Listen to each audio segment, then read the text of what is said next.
Bienvenue à nouveau dans l'émission. Nous recevons aujourd'hui le professeur Michael Hudson pour discuter du cas très étrange du déclin économique de l'Europe, ainsi que de certains de ses derniers actes d'autodestruction et de décisions discutables. Merci beaucoup d'être revenu parmi nous. Je suis content que tu m'aies invité, Glenn. Je voulais donc aborder la question de la participation des Européens à la guerre technologique ou guerre économique menée par les États-Unis contre la Chine.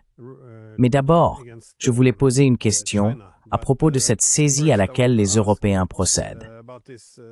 Comme nous le savons, ils ont gelé les avoirs russes, ces fonds souverains, et il y a maintenant une pression croissante pour les confisquer.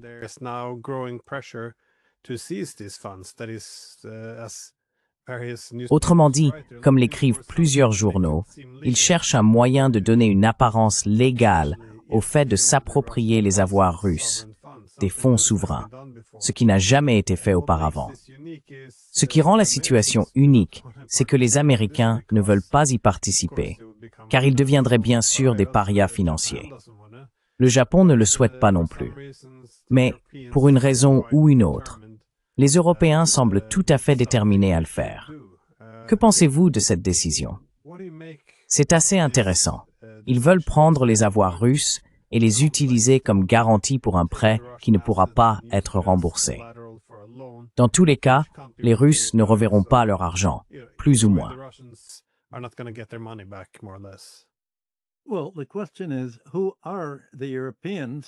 Eh bien, la question est, de quels Européens parle-t-on? Je ne suis pas sûr qu'il s'agisse de la population européenne qui semble opposée à la guerre entre la Russie et l'Ukraine et souhaite simplement une reprise industrielle. Les Européens sont dirigés par la Commission européenne, Ursula von der Leyen et son assistante estonienne, ainsi que par Friedrich Merz en Allemagne. Les néoconservateurs et le groupe de l'OTAN, y compris Mark Rutte, ont tous décidé qu'ils voulaient étendre la guerre entre l'Ukraine et la Russie en un conflit entre l'Europe et la Russie, ou du moins effrayer l'Europe et lui faire croire qu'une guerre est imminente, afin de créer en quelque sorte un keynésianisme militaire.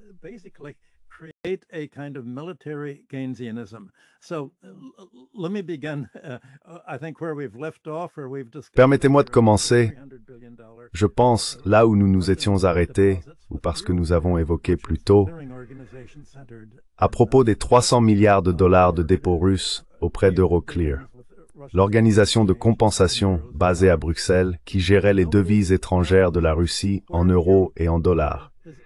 Personne ne sait où Euroclear a réellement placé ces 300 milliards ou ses actifs en euros. Il semble qu'ils aient été répartis entre de nombreux pays et de nombreux investissements. De nombreux journalistes et responsables politiques ont tenté de découvrir où ils se trouvent, mais personne ne le sait.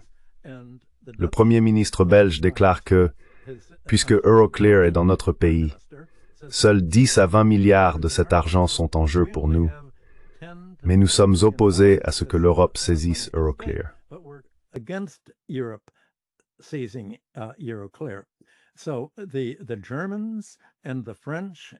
Ainsi, les Allemands, les Français et les autres partisans de la guerre en Europe ont tenté de contourner cela en mobilisant l'opinion publique, en effrayant les gens pour leur faire croire qu'une menace imminente se profile. En fin de compte, ce qu'ils évoquent, c'est « la Russie va-t-elle envahir l'Europe ?» Et c'est absurde. Aucun pays développé doté d'un gouvernement élu n'ira en envahir un autre. Les invasions terrestres sont terminées. Tout affrontement avec les Russes se déroulerait avec des missiles, et uniquement des missiles. Ça tire peut venir de l'air, de sous-marins ou de missiles navals, mais ce serait un conflit de type missile.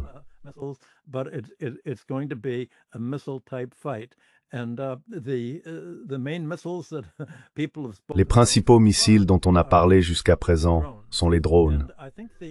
Je pense que l'objectif, ce que Merz et les Européens qui cherchent à opposer les intérêts européens à ceux de la Russie essayent de faire, est de parvenir à une sorte de keynésianisme militaire, fondé sur le besoin supposé de combattre la Russie ou de se défendre contre elle. c'est en réalité une extension du bombardement de l'Ukraine, et c'est clairement la direction que prend le conflit. À présent, le plan de Merz et de l'Allemagne consiste à verser de l'argent à l'Ukraine depuis Euroclear, lequel sera affecté à un compte ukrainien pour acheter des armes destinées à combattre la Russie. Personne ne fait suffisamment confiance à la kleptocratie ukrainienne pour simplement remettre les 300 milliards de dollars directement à l'Ukraine.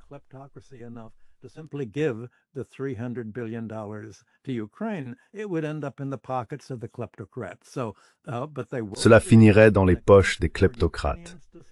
Mais ils créeront un compte pour que les Ukrainiens dépensent en armement européen.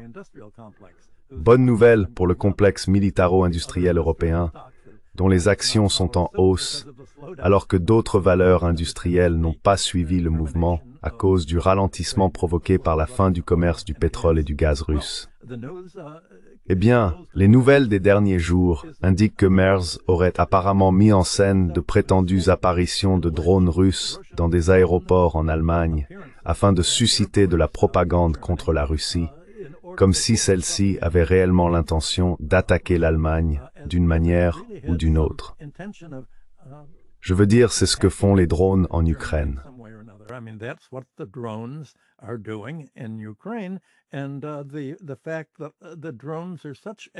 Et le fait que les drones soient une forme de guerre aussi récente au cours des 3 dernières années montre à quel point c'était le bon levier à actionner pour le public allemand et européen. Le chef de l'OTAN, Mark Rutte, a déjà appelé l'Alliance à se préparer à une confrontation à long terme avec la Russie. Or, une confrontation signifie, à un moment donné, une guerre. C'est bien de cela qu'il s'agit pour l'OTAN. Il affirme que l'Alliance a renversé la tendance en matière de munitions et déclare que l'OTAN est actuellement en train de gagner. Et si l'on lit la presse européenne, la presse populaire, les grands médias, tous affirment que l'Ukraine a une chance de vaincre la Russie. Elle se bat simplement pour parvenir à une impasse.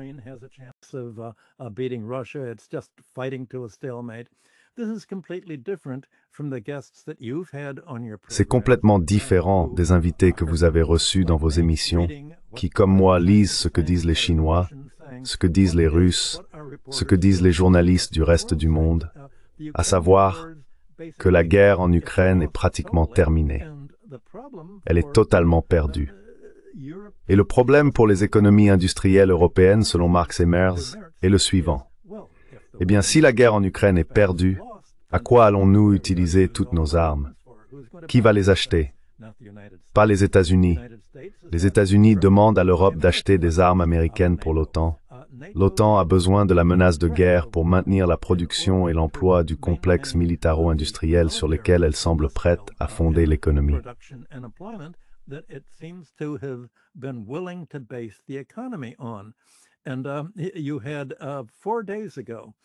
Et il y a 4 jours, le magazine allemand Stern a publié des fuites internes révélant que toute l'histoire des drones russes utilisés contre des aéroports allemands pour les tester, comme s'il s'agissait d'une préparation à des bombardements russes d'aéroports en Allemagne et en Europe, à l'image des attaques contre le transport aérien en Ukraine, avait été inventé par Merz et orchestré comme un stratagème destiné à amplifier la peur du public et à accélérer l'attribution d'un contrat militaire lucratif à des entreprises nationales. Il s'avère qu'il a un passé d'avocat d'affaires avec des liens étroits avec le secteur de l'armement allemand.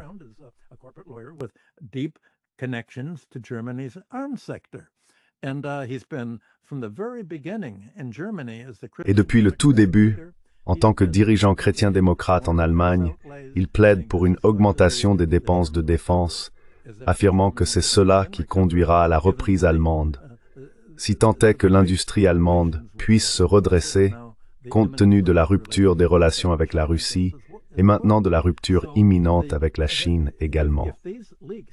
Si ces fuites s'avèrent fondées, et Sarah Wagenknecht en Allemagne s'est montrée très déterminée à faire toute la lumière sur cette affaire et à exiger une enquête publique. Il deviendra alors évident que l'Europe possède son propre État profond, composé de l'OTAN et des néoconservateurs anti-russes, tout aussi déterminés que l'État profond américain à pousser à la confrontation et, en fin de compte, à la guerre avec la Russie.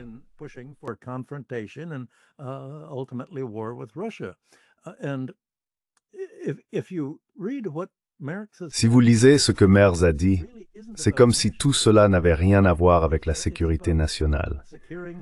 Il s'agit plutôt d'assurer des gains pour les investisseurs industriels et pour une minorité qui a pris en otage la politique européenne de défense et d'industrie. Et je pense que la question est, pourquoi le font-ils maintenant? Maintenant que la guerre touche à sa fin, il semble qu'il y aura, à un moment donné, peut-être d'ici le printemps, une reddition ukrainienne. Les Russes vont prendre le contrôle et nommer un gouvernement non nazi, remplacer l'ensemble du gouvernement en Ukraine. Et cela va essentiellement bloquer l'Ukraine.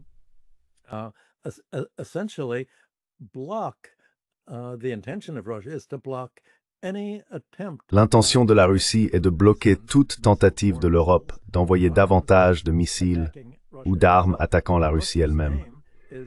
L'objectif de la Russie est simplement de s'isoler autant que possible de l'Europe, car elle ne considère plus l'Europe occidentale comme offrant une quelconque possibilité de bénéfice mutuel. Elle ne voit plus l'Europe que comme une menace. Et si elle pouvait ériger un mur de fer, en disant essentiellement « Laissez-nous tranquilles, nous vous laisserons tranquilles, mais ne vous mêlez pas de nos affaires », c'est ce qu'elle ferait. Je pense que lorsque la guerre prendra fin, la Russie devra dépenser une somme énorme pour reconstruire les régions russophones d'Ukraine, l'ancienne Ukraine désormais intégrée à la Russie, et c'est là que se concentrera son attention.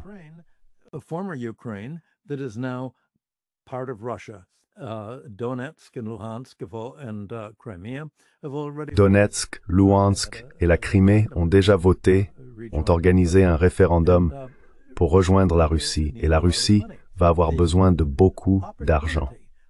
L'opportunité de mettre fin à la guerre en Ukraine a offert à la Russie la possibilité de dire « Eh bien, vous exigez des réparations de la Russie pour la guerre en Ukraine que vous, l'OTAN, avez commencé avec le coup d'État américano-britannique de 2016, mené par les nazis qui ont renversé le gouvernement élu.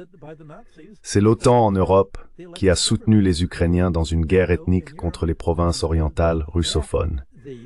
Donc nous sommes les victimes, pas les agresseurs. S'il y a quelqu'un qui doit des réparations, c'est l'Europe qui en doit à la Russie.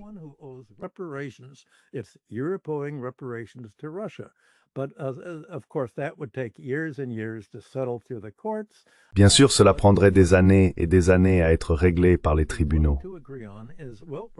Mais ce sur quoi je pense la Russie serait prête à s'entendre, c'est « Eh bien, nous allons utiliser ces 300 milliards pour les dépenser principalement en Europe, afin de lancer la reconstruction et la réhabilitation de l'immobilier, de l'industrie et des économies de Louhansk, du Donbass et d'autres parties de l'ancienne Ukraine qui font désormais partie de la Russie.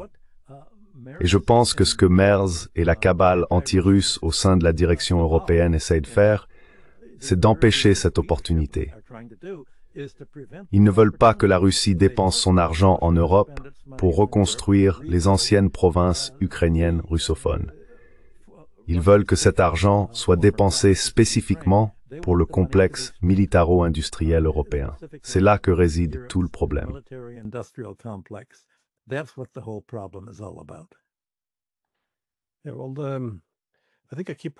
Je pense qu'un problème clé pour l'Europe est que la guerre actuelle, enfin la guerre en cours, constitue plus ou moins une condition de survie pour l'Occident politique et même pour l'Europe elle-même.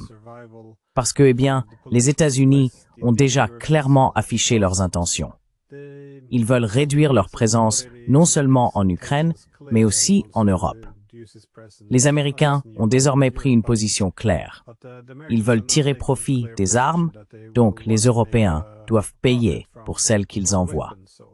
Ce qui était intéressant, c'est qu'à la fin du mois d'août, Reuters a rapporté que les États-Unis avaient informé les Européens qu'ils commenceraient à se retirer un peu des États baltes.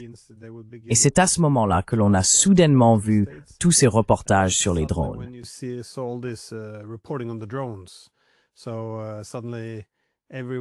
Alors soudainement, tout le monde, vous savez, pense avoir vu un drone, mais cela n'a pas été confirmé. Ou bien, de vrais drones ont été aperçus, mais aucun n'était lié à la Russie. Beaucoup se sont révélés être des personnes pilotant des drones par loisir, des Allemands en Allemagne, par exemple. Mais le récit persiste. Il n'y a pas une seule preuve, mais si vous additionnez 0 plus 0 plus 0, soudainement, vous obtenez au moins 1, selon les mathématiques européennes.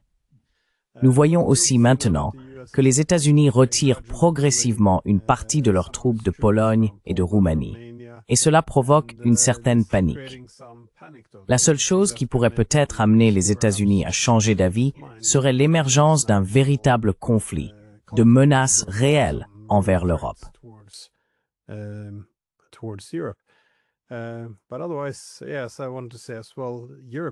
Mais sinon, oui, je voulais aussi dire que l'Europe elle-même risque de se fragmenter, car la principale force de l'UMNOMER résidait dans son pouvoir de négociation collective, la capacité de rester unie. Ce transfert de souveraineté vers Bruxelles permettait autrefois d'apporter des avantages économiques tangibles à ses États membres. L'UE ne se porte plus vraiment bien sur le plan économique. Ainsi, pour le moment, l'unité dépend en grande partie de la guerre. Une fois la guerre terminée, il est très probable que l'UE commencera à se fragmenter.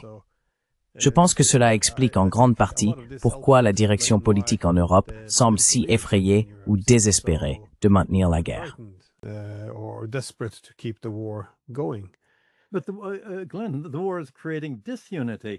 Mais Glenn, la guerre crée de la désunion. Regarde ce qui se passe avec la Hongrie et la Tchécoslovaquie. L'Union européenne dit maintenant que, selon les règles que nous avons toujours eues, la Hongrie a la possibilité de bloquer nos dépenses militaires en soutien à l'Ukraine. Eh bien sûr, la Hongrie a en réalité été attaquée par l'Ukraine. L'article 5 de l'OTAN est mort. Un membre de l'OTAN, la Hongrie, a été attaqué par une puissance étrangère, l'Ukraine, pour détruire ses approvisionnements en pétrole qu'elle recevait via le Kazakhstan et via la Russie.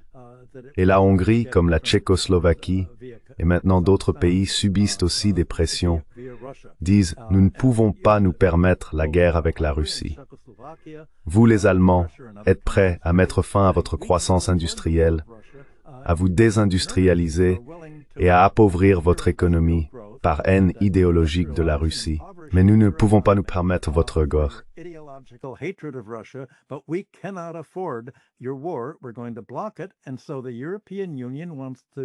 Nous allons le bloquer. Et donc, l'Union européenne veut changer les règles pour ne plus permettre aux pays membres d'avoir le droit de blocage. Alors que doit faire la Hongrie? Rejoindre l'organisation de coopération de Shanghai? Elle est mise à l'écart. La guerre, à mon avis, ne divise pas seulement les pays européens entre eux. Elle divise aussi la direction de l'OTAN issue de la droite européenne du reste de l'Europe. Les électeurs, la population dans son ensemble, veulent une reprise économique. Ils ne veulent pas de guerre, car la guerre va les appauvrir. La guerre enrichira les entreprises militaires représentées par Merz et les autres dirigeants pro-guerre, mais elle n'aidera pas du tout l'économie. Je pense donc que c'est profondément clivant.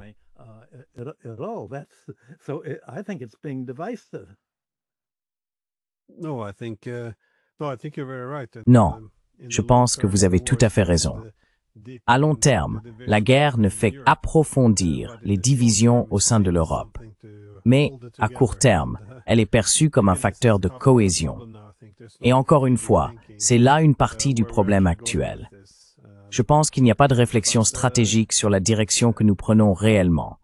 Mais dans cette optique, la nécessité de maintenir une tension constante avec la Russie et de poursuivre la guerre en Ukraine devient de plus en plus difficile. Maintenant qu'il apparaît que l'Ukraine est dans un bien plus mauvais état que beaucoup de dirigeants européens ne veulent l'admettre. Comment voyez-vous la suite des événements?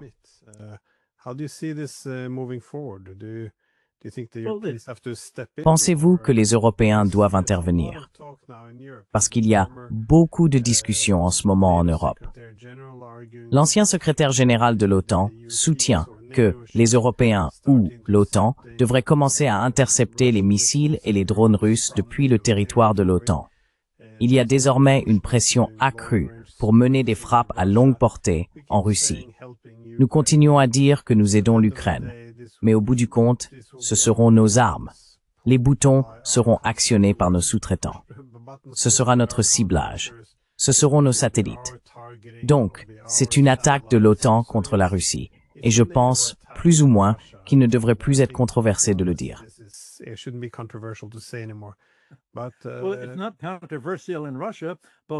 Ce n'est pas controversé en Russie. Le président Poutine et le ministre des Affaires étrangères Lavrov ont tous deux déclaré que si un missile frappe la Russie depuis un pays de l'OTAN, même s'il est lancé depuis l'Ukraine, mais que le missile lui-même provient d'un pays de l'OTAN ou est guidé électroniquement depuis Wiesbaden ou tout autre centre de guidage européen, la Russie ripostera contre les pays qui ont produit ou guidé le missile. Cela signifie qu'elle fera à l'Allemagne ce qu'elle a fait à l'Ukraine. Jusqu'où cela ira-t-il? Se contentera-t-elle de frapper des entreprises militaires, des bases de l'armée, des infrastructures énergétiques, ou ira-t-elle plus loin? La réponse de la Russie sera « Vous envoyez un missile contre nous, nous enverrons des missiles contre vous. Vous, Européens, n'avez aucune défense contre nos nouveaux missiles hypersoniques. »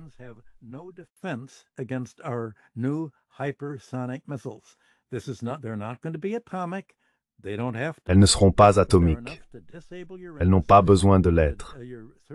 Mais elles suffisent à paralyser votre industrie, en particulier votre industrie militaire, à neutraliser votre capacité à lancer des missiles. Nous pouvons désactiver non seulement vos fabricants d'armes, mais aussi vos installations électroniques et électriques, vos systèmes de transport, vos chemins de fer, vos aéroports, vos ports. Ils ont été aussi clairs qu'ils pouvaient l'être à ce sujet, au point que, compte tenu du sentiment des électeurs russes eux-mêmes, disant qu'on ne peut pas simplement ignorer une ligne rouge après l'autre et laisser l'Europe intensifier, il faut répondre. Nous sommes face à une fonction par palier ici. La Russie a essayé d'avertir l'Europe à maintes reprises. Voici ce qui se passera si vous allez vraiment jusque-là. Et l'Europe a décidé que c'est ce qu'elle voulait.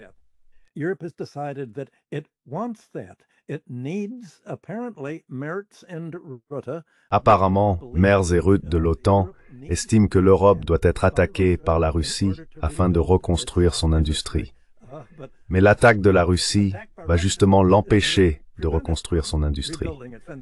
C'est ce qu'on appelle une contradiction interne. Et comment expliquer cela? C'est une idéologie à vision tunnel, partageant littéralement la haine britannique de longue date envers la Russie.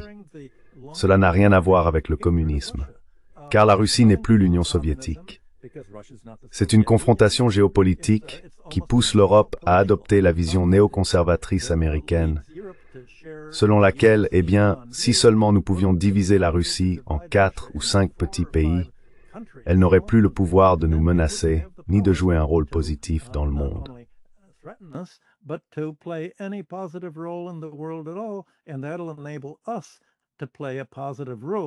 Et cela nous permettra de jouer un rôle positif dans le monde en tant que principaux pantins de l'Amérique, administrant le reste du monde au nom des États-Unis. Je veux dire, c'est assez pitoyable, mais c'est bien vers cela que tout se dirige. Et vous savez, j'ai d'autres sujets dont je veux parler dans votre émission. Ce que l'Union européenne a fait, c'est dire qu'il ne suffit pas de combattre la Russie. Comme l'a dit Rutte, ce n'est pas seulement une lutte contre la Russie, c'est une lutte contre les alliés de la Russie. La Chine, l'Iran, la Corée du Nord. C'est une guerre contre nous, contre la Russie et contre ce qui semble presque être la majorité mondiale. Et le premier champ de bataille de cette guerre a été la Chine, menée par les Néerlandais, qui semblent être encore plus que les Allemands, les extrémistes.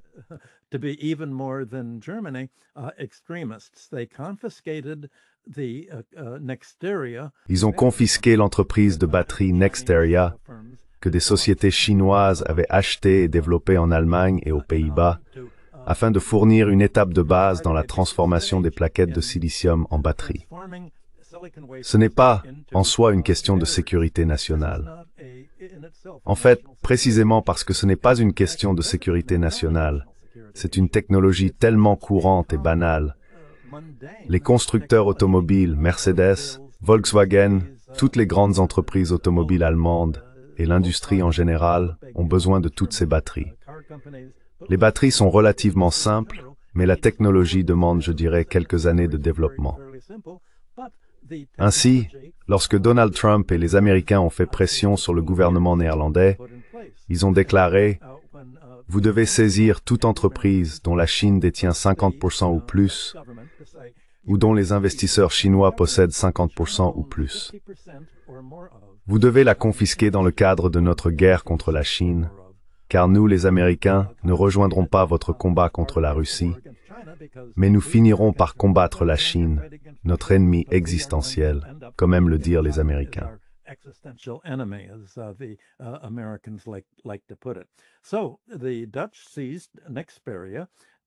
Ainsi, les Néerlandais ont saisi Nexperia au motif que, premièrement, les États-Unis leur avaient dit de le faire, en désignant des centaines d'entreprises chinoises détenues à 50% ou plus par des intérêts chinois comme des cibles légitimes pour les Européens. Et les Néerlandais l'ont fait. Ils ont déclaré craindre que Nexperia, compte tenu de l'antagonisme croissant de l'Occident envers la Chine, ne déplace une partie de ses activités vers la Chine, et que la Chine ne fasse quelque chose qui leur déplaise ou qui puisse interférer avec leur contrôle du commerce régional des batteries. Ils ont donc décidé de prendre le contrôle de l'entreprise et de la confisquer, tout comme les pays européens ont confisqué les filiales de Lukoil en Roumanie et ailleurs. Naturellement, la Chine a dénoncé cette décision.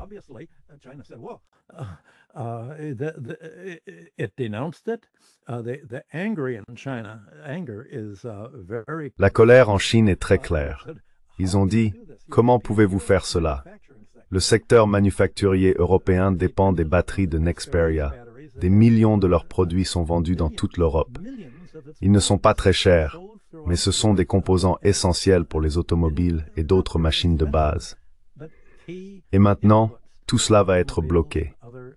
La Chine a déclaré « Eh bien, évidemment, nous n'allons pas continuer à produire toute cette production pour des entreprises qui ont été saisies par le gouvernement néerlandais en violation du droit international, simplement parce que les Américains le leur ont dit. » Les Néerlandais ont répondu en disant que Donald Trump avait effectivement déclaré qu'il n'imposait plus la règle des 50% contre les entreprises chinoises désignées.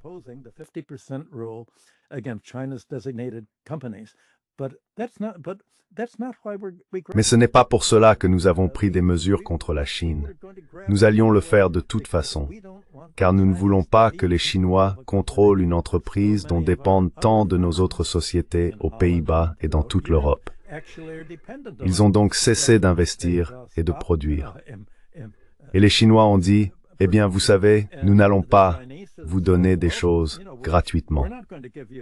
À partir de maintenant, tout commerce avec les Pays-Bas et les autres industries européennes se fera dans notre propre monnaie, le RMB, et non en euros. Nous ne pouvons pas conserver nos économies ni facturer nos produits en euros, car vous pourriez nous faire ce que vous venez de faire à la Russie. Il est évident que nous suivons la même trajectoire.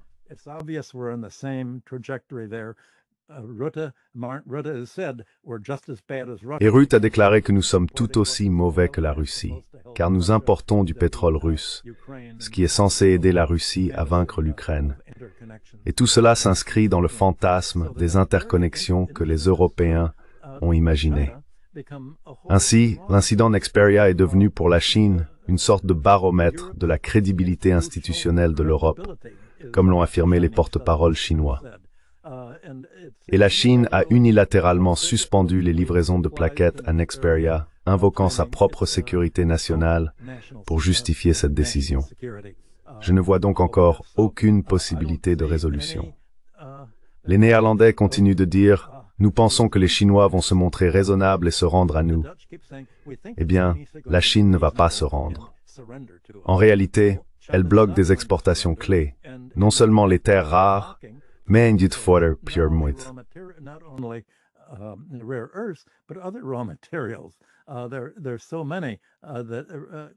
Il y a tellement de matériaux essentiels que la Chine fournit à l'Occident que même s'il existe des sources alternatives pour l'Europe, ces alternatives seront tout d'abord plus coûteuses. Et ensuite, il faudra un certain temps pour les mettre en place. La Chine a déclaré qu'elle était bien sûr capable de reproduire chez elle ce que Nexperia produisait aux Pays-Bas. Elle a des filiales dans toute l'Europe. Bien sûr, nous pouvons le faire, mais cela prendra du temps. Et il est certain que rien que pour recommencer à exporter ces batteries, il faudra 3 ou 4 mois.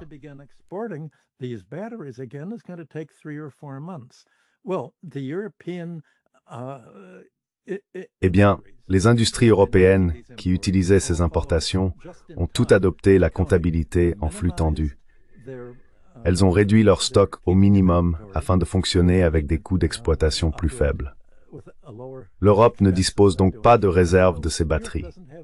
Et elle va devoir faire face à une situation où dans les 2 mois, des entreprises partout en Europe, Mercedes et d'autres, ont annoncé qu'elles allaient devoir fermer leurs usines, car on ne peut pas fabriquer une voiture sans ces batteries simples et essentielles qui permettent de lever et baisser les vitres, vous savez, les systèmes de commande interne automatique des voitures, et elles vont devoir licencier leur main-d'œuvre.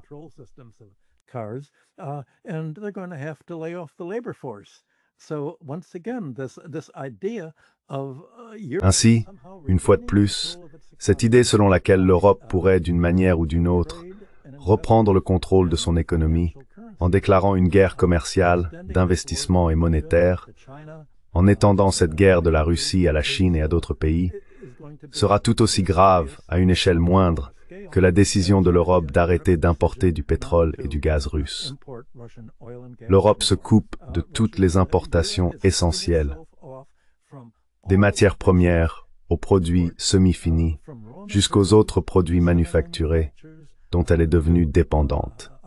Et il est impossible qu'une économie fonctionne sans ces produits. Vous pouvez être sûr que la Chine en est parfaitement consciente. Et lorsqu'elle dit que cela prendra du temps, c'est en réalité la faute de la Hollande pour avoir agi ainsi.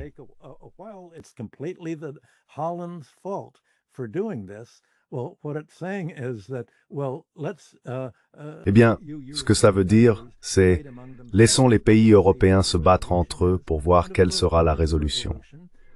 Et bien sûr, lorsqu'il y aura une résolution, il faudra des réparations. La Chine protégera sa propre sécurité nationale contre de futures saisies en affirmant que les dirigeants européens sont en réalité comme Donald Trump. Ils changent les règles à leur guise pour la Chine. Ainsi, dans leur confrontation militaire, afin d'éviter notre propre interruption du traitement et de la fabrication, nous devrons garder le contrôle de notre propre production.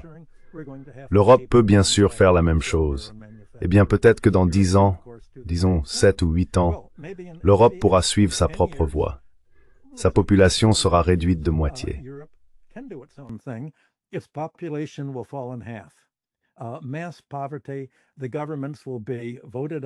Pauvreté de masse, les gouvernements seront chassés du pouvoir. Ce sera une catastrophe. C'est le plan clairement défini que Merz et von der Leyen, l'Union européenne, la Commission européenne, l'OTAN, le gouvernement allemand, le gouvernement britannique et le gouvernement français cherchent à mettre en œuvre. Il y a unanimité sur le fait que l'avenir sera celui de l'effondrement et de la désindustrialisation de l'Europe, et que cela conduira à une désintégration de l'Union européenne. Et probablement ce genre de désintégration mènera à une véritable confrontation militaire et à la guerre. Et c'est vers cela que les choses semblent se diriger. Cela paraît insensé, mais je ne vois pas, quand on lit ce que disent les autres gouvernements, c'est bien ce dont ils avertissent l'Europe. Et les Européens ont répondu, eh bien, c'est ce que nous voulons.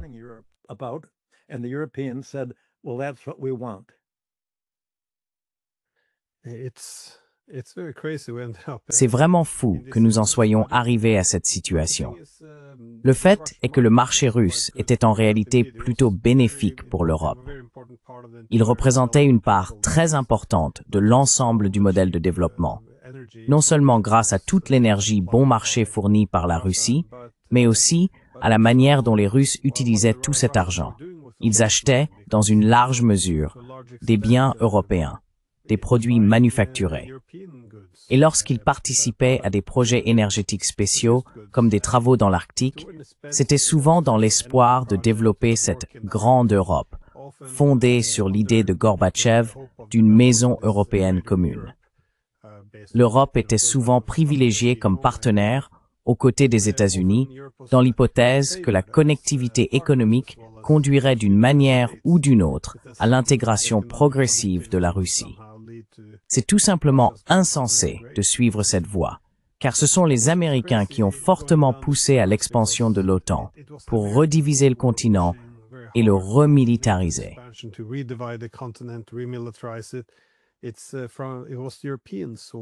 Ce sont les Européens qui, pendant toutes ces années, craignaient que nous ne recréions la logique de la guerre froide, que nous n'imposions ces choix civilisationnels à somme nulle aux pays situés entre l'OTAN et la Russie.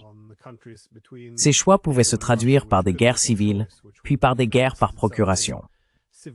Et pourtant, nous en sommes là, et les Européens redoublent désormais d'efforts. J'avoue, il est très difficile de trouver quelqu'un capable d'expliquer où se situe l'intérêt national dans tout cela, en quoi cela est bénéfique pour qui que ce soit, y compris pour l'Ukraine d'ailleurs. Mais non, les Chinois et d'autres observent attentivement, car si demain il y avait une poussée pour que Taïwan fasse sécession et que la Chine réagissait, pourquoi les Européens ne saisiraient-ils pas aussi les fonds chinois? Pourquoi ne saisiraient-ils pas les entreprises chinoises? Le simple fait qu'ils en discutent est, à mon avis, une erreur terrible.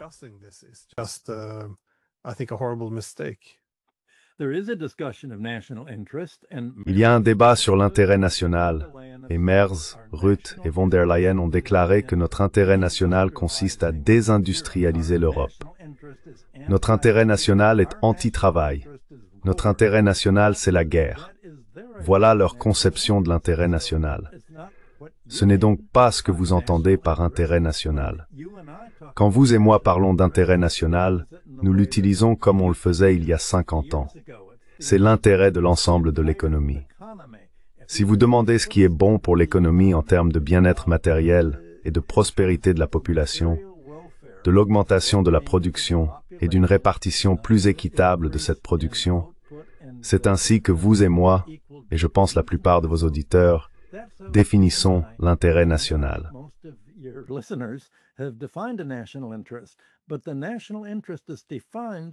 Mais l'intérêt national, tel que défini par la direction européenne, est, non, notre intérêt est le même que celui de l'Amérique, celui du 1% le plus riche, principalement du 10% supérieur. Notre intérêt réside dans le complexe militaro-industriel. Notre intérêt, c'est l'argent que nous mettons dans nos poches grâce aux pots de vin provenant des États-Unis, de l'OTAN, des entreprises que nous représentons, au détriment des intérêts des travailleurs et des électeurs. Ainsi, on observe une divergence entre l'intérêt national et ce qu'on appelait autrefois l'approche matérialiste de l'histoire. L'idée selon laquelle les pays agiraient selon leur propre intérêt économique, social et politique, de manière démocratique, en représentant ce qui est bon pour la population dans son ensemble. Ce n'est plus le sens de l'intérêt national dans les économies occidentales d'aujourd'hui, des États-Unis à l'Europe.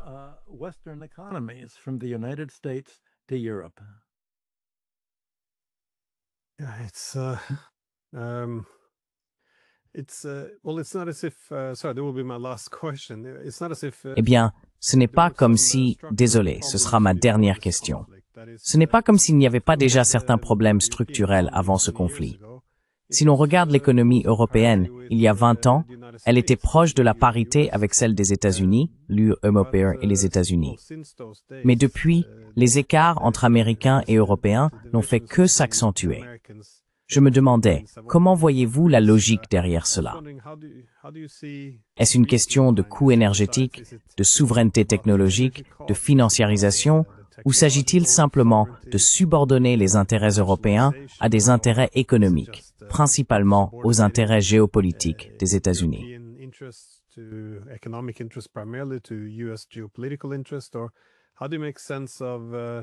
Ou comment expliquer la disparition de cette parité? Car c'était un élément très important pour les Européens, la manière dont ils avaient imaginé l'ère post-guerre froide. Il devait s'agir d'une hégémonie collective, avec les États-Unis et l'Union européenne comme partenaires égaux. Et si l'on avance jusqu'à aujourd'hui, comme vous l'avez dit, l'objectif principal des Européens semblait d'espérer que l'Amérique acceptera l'Europe comme partenaire junior, à condition que nous nous subordonnions suffisamment, ce qui est bien loin de la situation d'il y a 20 ans.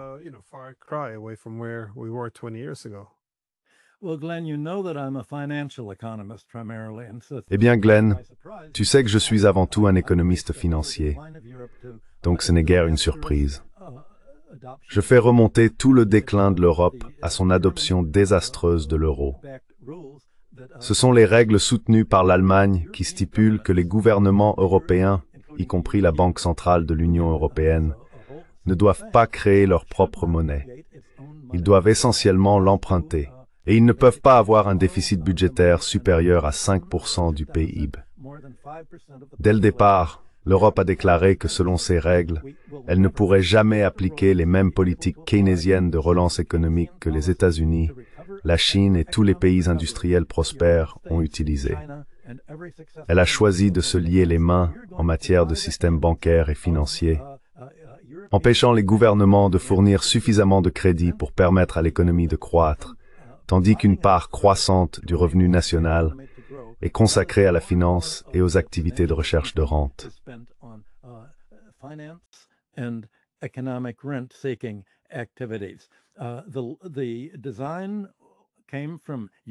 La conception venait de l'Université de Chicago, des extrémistes de l'école du hard money de Milton Friedman.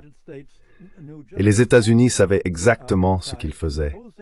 En imposant à l'Europe ces règles autodestructrices et à vision étroite, l'Europe ne pouvait pas utiliser le type de politique monétaire moderne que les États-Unis emploient à des fins de droite, mais non pour les objectifs pour lesquels la théorie monétaire moderne a été développée.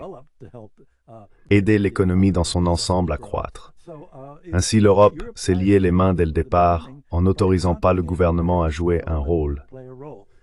Les États-Unis ont soutenu des politiciens qui disaient « Bien que l'Europe se joigne maintenant, ce sera une Europe des entreprises. Nous voulons que le pays soit dirigé par Meloni en Italie. Nous voulons exactement le corporatisme que Mussolini prônait pour l'Italie. Nous avons échoué auparavant pendant la Seconde Guerre mondiale. Nous n'échouerons pas de nouveau. » Et c'est là toute la folie de la situation.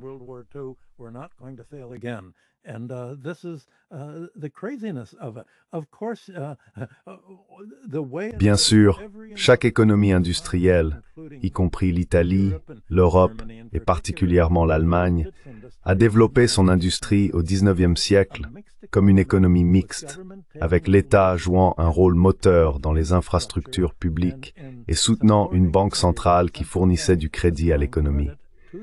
Elle s'appuyait sur la banque publique et sur des règles gouvernementales pour orienter la finance vers la production, la formation de capital productif et l'investissement tangible, construire des usines et employer de la main-d'œuvre. Ce n'est plus ce que l'Europe préconise aujourd'hui. Et en réalité, je ne pense pas que les Européens passent beaucoup de temps à examiner ce qui a rendu l'Allemagne industrielle du XIXe siècle si productive et lui a permis de prendre la tête, ni ce qui a rendu l'industrie française également si productive.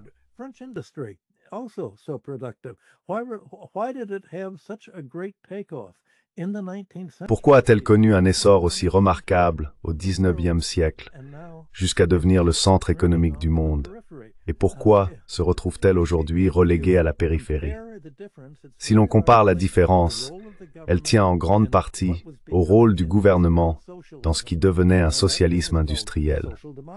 On appelait cela la social-démocratie, ce qui signifiait en réalité le socialisme en Allemagne et dans les autres grands pays industriels d'Europe.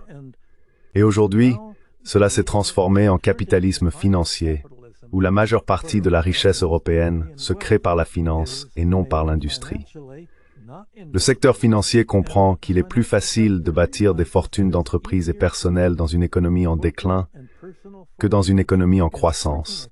Car dans une économie en déclin, on a la déflation, l'insolvabilité et les faillites. You have insolvency, bankruptcies, you have an enormous concentration Vous avez une concentration énorme de la propriété de la richesse, et vous allez la voir en Europe, tout comme vous la voyez aux États-Unis. Cette polarisation appauvrit l'économie dans son ensemble et conduit également à une suspension de la liberté démocratique, d'expression, de vote. Elle neutralise le rôle des électeurs dans l'élection des responsables nationaux à travers ce système de contrôle écrasant de l'Umoe-Miramore, qui a été pris en main par une alliance des néoconservateurs et de l'oligarchie financière, s'appuyant de plus en plus sur le complexe militaro-industriel et ses liens avec les États-Unis. Cela agit comme une sorte de subvention pour ces entreprises et personnalités, les Tony Blair du continent européen et les Merkel qui ont pu prendre le contrôle.